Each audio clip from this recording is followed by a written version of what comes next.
Hello everyone, welcome to Raj economics. मैं हूं नीरज कुमार और आज मैं आप लोगों के बीच आ गया हूं ट्वेल्थ इंडियन इकोनॉमी के सेकेंड चैप्टर को लेकर के। और इस चैप्टर का नाम है 5 ईयर प्लान इन इंडिया। इसके क्या क्या गोल्स थे, इसके क्या क्या अचीवमेंट्स थे। ठीक है, तो हम लोग सेक्शन वाइज इस चीज़ को देखेंगे। फर्स्ट चैप्टर का वीडियो मैंने अपलोड कर दिया है। अगर आप फर्स्ट चैप्टर को नहीं देखे हैं तो जाके देख लीजिए। और उस चैप्टर का नाम है Indian economy on the eve of independence. ठीक है, तो देखिए सबसे पहला इकोनॉमिक प्लानिंग ये होता क्या है ना। हम लोग यहाँ पे पढ़ रहे प्लानिंग इन इंडिया के बारे में। तो सबसे पहले समझेंगे कि इकोनॉमिक प्लानिंग क्या होता है। देखिए, हुआ क्या, जिस समय इंडिया इंडिपेंडेंस मिला इंडिया को, अगर देखा जाए तो इंडिया का हालात बहुत खराब था। इंडियन इकोनॉमी स्टेगनेंट था, बैकवर्ड था।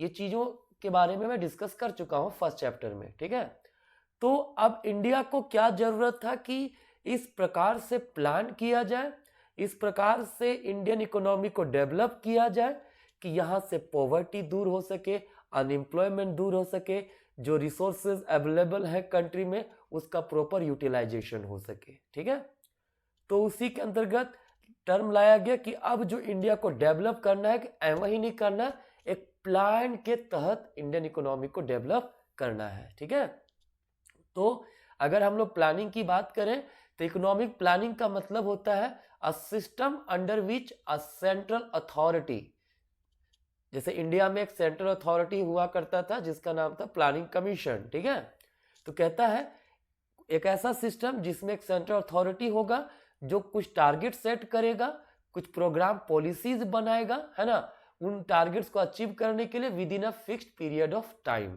इसे हम लोग क्या बोलेंगे, इकोनॉमिक प्लानिंग। ठीक है, प्लानिंग कमीशन जो है उनका कहना है कि economic planning means utilisation of country's resources in different development activities in according with national priorities.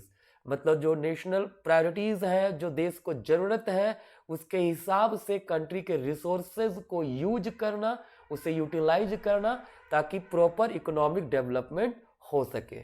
ठीक है, देखिए इंडिया में कहता है the idea of economic planning जो है become a reality with the setting up of planning commission in 1950 under the chairmanship of professor Mahalanobis, है ना। प्रोफेसर महालनोबिस के चेयरमैनशिप के अंतर्गत क्या किया गया, 1950 में प्लानिंग कमीशन को इस्टेब्लिश किया गया। और प्लानिंग कमीशन के इस्टेब्लिशमेंट के साथ ही साथ इंडिया में इकोनॉमिक प्लानिंग का शुरुआत हो गया। ठीक है, देखिए प्लानिंग कमीशन जो है हैज नाउ बीन अबोलिश्ड, ये समाप्त कर दिया गया है आफ्टर मोदी गवर्नमेंट। क्या किया गया, जनवरी 2015 में it has been replaced by NITI Aayog, है ना। प्लानिंग कमीशन की जगह पे नया इंस्टीट्यूशन लाया गया जिसका नाम है नीति आयोग, है ना। और नीति आयोग का क्या रोल है, इसका रोल है ऐसे पॉलिसीज को बनाना, ठीक है, जो कंट्री के जीडीपी ग्रोथ को एक्सेलरेट कर सके, उसे तेज कर सके। ठीक है, कहता है in the Indian constitution reference to economic and social planning exist in the concurrent list of 7th schedule. कहता है कॉन्करेंट लिस्ट का जो 7th शेड्यूल है इंडियन कॉन्स्टिट्यूशन का, उसमें इकोनॉमिक एंड सोशल प्लानिंग के बारे में आपको रेफरेंस मिल जाएगा, उसके बारे में उसका उल्लेख वहां पे किया गया है। ठीक है, तो ये था हमारा meaning of economic planning. Short में याद रखिएगा, इकोनॉमिक प्लानिंग का मतलब होता है systematic use of all the resources which can accelerate economic growth. ठीक है, चलिए अब क्या है क्या आपको लगता है इंडिया को प्लानिंग का जरूरत था? हाँ, जरूरत तो था भाई, क्योंकि कहता ब्रिटिश रूल के अंतर्गत इंडियन इकोनॉमी जो था काफी बैकवर्ड और स्टेगनेंट था। ठीक है, बैकवर्डनेस कैसे था, लेवल ऑफ आउटपुट काफी कम था, प्रोडक्टिविटी जो था वो काफी कम था। ठीक है, अगर जीडीपी देखा जाए तो जीडीपी भी बहुत ही लो लेवल पर था, एक्सट्रीमली लो था। ठीक है, तो ऐसे इकोनॉमी को ऐਵੇਂ ही हम लोग छोड़ तो नहीं सकते हैं ना मार्केट फोर्सेस पे। मार्केट फोर्स का मतलब होता है डिमांड एंड सप्लाई। इकोनॉमी को फ्रीली तो छोड़ नहीं सकते कि जाओ जैसे डिमांड होगा उस तरह सप्लाई खुद ऑटोमेटिकली क्रिएट होगा और इकोनॉमी धीरे धीरे जो है खुद अपना डेवलपमेंट कर लेगा। इस तरह से हम लोग नहीं छोड़ सकते थे, ठीक है, बिकॉज पूरी तरह से इंडियन इकोनॉमी का एक्सप्लॉयटेशन हुआ था। ब्रिटिशर्स के पॉलिसीज ने इंडियन इकोनॉमी के बैकबोन को बर्बाद कर दिया था, ठीक है। तो ऐसे केस में प्लानिंग की आवश्यकता था, क्योंकि इंडिया को अब चाहिए था बिग पुश ऑफ इन्वेस्टमेंट, ठीक है। एक ऐसा इन्वेस्टमेंट चाहिए था जो इकोनॉमी, जो हमारा इंडिया जो है जो लो लेवल पे आके फंस गया था वहां से निकाल सके, और इसके लिए गवर्नमेंट का सपोर्ट का बहुत ही ज्यादा आवश्यकता था, ठीक है। तो ये था प्लानिंग का नीड, क्लियर। अब है कि प्लानिंग जो होता है वो प्लानिंग दो प्रकार का जनरली होता है। कौन सा होता है? डायरेक्टिव प्लानिंग, और एक होता है कॉम्प्रिहेंसिव प्लानिंग, ठीक है। अब सवाल क्या है, क्या होता है डायरेक्टिव प्लानिंग भाई? तो कहता है डायरेक्टिव प्लानिंग जो होता है एक ऐसा सिस्टम ऑफ प्लानिंग होता है which is just to direct the forces of supply and demand so that the system do not go wayward from the state of equilibrium, ठीक है। जब इकोनॉमी में सिर्फ और सिर्फ डिमांड सप्लाई फोर्स को रेगुलेट करने के लिए प्लान बनाया जाए तो वो होता है डायरेक्टिव प्लानिंग, ठीक है। और ऐसे प्लानिंग जो हो उसमें क्या होता है, स्टेट का डायरेक्ट पार्टिसिपेशन नहीं होता है ना। जो मतलब गवर्नमेंट जो होगा उसका डायरेक्ट पार्टिसिपेशन नहीं होगा। इसमें क्या होता है, प्राइवेट सेक्टर का ज्यादा से ज्यादा पार्टिसिपेशन होता है और पब्लिक सेक्टर का पार्टिसिपेशन कम होता है। जो भी इंडिविजुअल होते हैं इकोनॉमी में they are allowed to maximise the profit, ठीक है। और डायरेक्टिव प्लानिंग जो होगा वो बेसिकली कहां पे होता है, कैपिटलिस्टिक इकोनॉमी में पाया जाता है, ठीक है। कैपिटलिस्टिक इकोनॉमी क्या है मैं अभी आगे डिस्कस करने वाला हूं, ठीक है।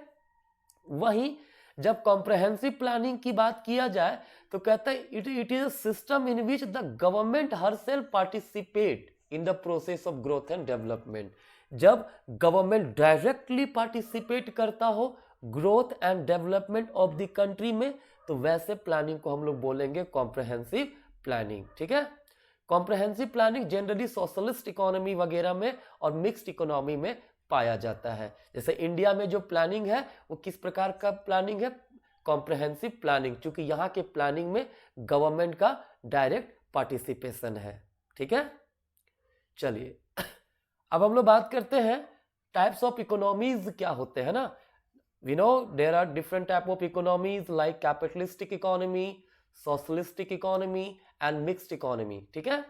तो इन तीनों इकोनॉमी के बारे में थोड़ा हम लोग समझ लेते हैं, इससे डायरेक्ट क्वेश्चंस आते हैं, ठीक है। चलिए अगर हम बात करें कैपिटलिस्टिक इकोनॉमी की तो कहा जाता है capitalistic economy is that type of economy in which means of production are owned by the individuals, ठीक है। जो भी प्रोडक्शन के फैक्टर प्रोडक्शंस होते हैं, ठीक है, वो किसकी ऑनरशिप के अंतर्गत आते हैं, इंडिविजुअल जैसा चाहेगा वैसा प्रोडक्शन कर सकता है, जिस चीज का चाहेगा उस चीज का प्रोडक्शन कर सकता है, because they are free to take their economic decisions, ठीक है। वो अपना हर एक डिसीजन लेने के लिए फ्री होते हैं, किसी प्रकार का गवर्नमेंट का इंटरफेरेंस यहाँ पे देखने को नहीं मिलता है, ठीक है। और जो इंडिविजुअल होते हैं उनका प्रिंसिपल मोटिव होता है प्रॉफिट मैक्सिमाइजेशन का, ठीक है। अब सवाल है कैपिटलिस्टिक इकोनॉमी के फीचर्स क्या है भाई। तो कहता है कि प्राइवेट सेक्टर जो होते हैं प्राइवेट ओनरशिप पाया जाता है कैपिटलिस्टिक इकोनॉमी में, ठीक है। मीन्स ऑफ प्रोडक्शन को इस प्रकार से यूज किया जाता है, मतलब फैक्टर ऑफ प्रोडक्शन को इस मैनर में यूज किया जाएगा जो कि इंडिविजुअल का प्रॉफिट को मैक्सिमाइज कर सके, ठीक है। गवर्नमेंट का जो रोल होता है वो सिर्फ और सिर्फ क्या होता है, कंट्री में लॉ एंड ऑर्डर को मेंटेन करना, डिफेंस को ध्यान में रखना, ठीक है। गवर्नमेंट का कोई रोल मार्केट में डायरेक्टली नहीं होता है, ठीक है। इसका मेरिट क्या है, मेरिट होता है क्योंकि देखो ऑब्वियस सी बात है ना कि इसमें सब लोग सेल्फ इंटरेस्ट के लिए काम करते हैं, ठीक है। तो इसमें उनका प्रॉफिट मैक्सिमम होता है, और जब प्रॉफिट मैक्सिमम होगा तो वो जीडीपी के ग्रोथ को एक्सेलरेट करेगा ही करेगा, ठीक है। लेकिन बहुत बड़ा डिमेरिट है, क्या डिमेरिट है कि जो प्रिंसिपल डिमेरिट होता है ऐसे कैपिटलिस्टिक इकोनॉमी में, इसमें कलेक्टिव इंटरेस्ट को ध्यान में नहीं रखा जाता है। मतलब सोसाइटी को क्या चाहिए उससे कोई मतलब नहीं है, क्योंकि यहाँ पे इंडिविजुअल जैसा चाहेगा वैसा कर सकता है ना प्रोडक्शन, इंडिविजुअल जो चाहेगा वो प्रोडक्शन कर सकता है, वो सिर्फ और सिर्फ अपना प्रॉफिट को ध्यान में रखेगा, वो इकोनॉमी के प्रोडक्शन को इकोनॉमी को ध्यान में नहीं रखेगा, वो सोसाइटी को ध्यान में नहीं रखेगा। ठीक है, इस तरह के इकोनॉमी में कहा जाता है there is growth without social justice, यहाँ पे सोशल जस्टिस नहीं होता है। ठीक है, तो ये होता है हमारा कैपिटलिस्टिक इकोनॉमी। शॉर्ट में हम लोग बोल सकते हैं capitalistic economy is that type of economy in which there is no government interference. ठीक है, प्राइवेट ऑनरशिप पाया जाता है, प्राइवेट ऑनरशिप अपने इंटरेस्ट के लिए, अपना प्रॉफिट को मैक्सिमम करने के लिए प्रोडक्शन करता है। क्लियर, ये है हमारा कैपिटलिस्टिक इकोनॉमी। ठीक है, चलिए अब आते हैं हम लोग सोशलिस्टिक इकोनॉमी। अगर सोशलिस्टिक इकोनॉमी की बात करें तो ये क्या होता है भाई, कहता है socialistic economy is one in which there is social ownership, मतलब पब्लिक ऑनरशिप पाया जाता है। यहाँ पे जो भी डिसीजंस होगा वो सेंट्रल अथॉरिटी लेगा गवर्नमेंट का, है ना, और इसका जो मेन मोटिव रहेगा वो मोटिव रहेगा सोशल वेलफेयर करना। ठीक है, यहाँ पे किसी इंडिविजुअल का प्रॉफिट मैक्सिमम नहीं होगा, यहाँ पे ध्यान रखा जाएगा पूरे सोसाइटी का ज्यादा से ज्यादा वेलफेयर कैसे हो वो। ठीक है, इसमें मार्केट में कंप्लीट रूप से गवर्नमेंट का रूल्स एंड रेगुलेशन चलता है, what to produce, how to produce, for whom to produce, all the decisions are taken by the central authority of the government. ठीक है, फीचर्स क्या है भाई, देयर इज पब्लिक ओनरशिप, मैंने अभी कहा है कि इसमें प्राइवेट ओनरशिप नहीं होता बल्कि पब्लिक ओनरशिप होता है। ठीक है, और ये जो मीन्स ऑफ प्रोडक्शन होता है उनका यूज इस मैनर में किया जाता है ताकि वो सोशल वेलफेयर को मैक्सिमम कर सके, किसी के इंडिविजुअल वेलफेयर ना करे, है ना, पूरे सोसाइटी का वेलफेयर करे। ठीक है, इस प्रकार के इकोनॉमी में डायरेक्ट पार्टिसिपेशन होता है गवर्नमेंट का। अभी मैंने कहा कि गवर्नमेंट का पूरा कंट्रोल रहेगा इकोनॉमी में, पूरा का पूरा पार्टिसिपेशन रहेगा इकोनॉमी में। ठीक है, मेरिट्स क्या होता है, मेरिट्स का सबसे बड़ी बात है इक्वालिटी। देखिए, अगर गवर्नमेंट डिसीजन ले रही है, गवर्नमेंट अगर पार्टिसिपेट कर रही है तो वो किसी एक का वेलफेयर नहीं कर रही है ना, वो पूरे सोसाइटी का वेलफेयर कर रही है। ठीक है, तो ये एक बहुत ही अच्छी बात है इसका, लेकिन इसमें भी डिमेरिट है। क्यों कहा जाता है ना कि जो इस प्रकार के इकोनॉमी होते हैं उनका जो जीडीपी ग्रोथ रेट होता है ना वो थोड़ा स्लो देखने को मिलता है। ठीक है, क्योंकि देखिए यहाँ पे प्रॉफिट मैक्सिमाइजेशन तो मोटिव है नहीं, है ना, तो जब तक प्रॉफिट मोटिव आपके अंदर नहीं आएगा ना तब तक आप बेहतर प्रोडक्शन करने के लिए सोचोगे नहीं। यहाँ पे सिर्फ और सिर्फ इक्विटी एंड जस्टिस की बात होती है, बहुत अच्छा प्रोडक्शन नहीं होता है। ठीक है, बहुत अच्छे मैनर में प्रोडक्शन नहीं किया जाता है, इसमें मार्केट क्या चाह रहा है उसके अकॉर्डिंगली काम नहीं होता, गवर्नमेंट क्या चाह रही है उसके अकॉर्डिंगली काम होता है। ठीक है, तो ये था हमारा सोशलिस्टिक इकोनॉमी। क्लियर, नेक्स्ट है मिक्स्ड इकोनॉमी। देखिए, कहा जाता है जब ग्रेट डिप्रेशन आया था तो केन्स ने कैपिटलिस्टिक इकोनॉमी अमेरिका वगैरह का क्रिटिसिज्म इसी बात पे किया था कि गवर्नमेंट का इंटरफेरेंस आप नहीं कर रहे हो, करना चाहिए, गवर्नमेंट का इंटरफेरेंस जरूरी है। ठीक है, क्योंकि ग्रेट डिप्रेशन के समय अगर देखा जाए तो सोवियत रूस जो था, रसिया जो था, बहुत ज्यादा उस पर बैड इंपैक्ट नहीं पड़ा था। क्यों, क्योंकि वहां पे गवर्नमेंट का इंटरफेरेंस था, वो सोशलिस्टिक इकोनॉमी था।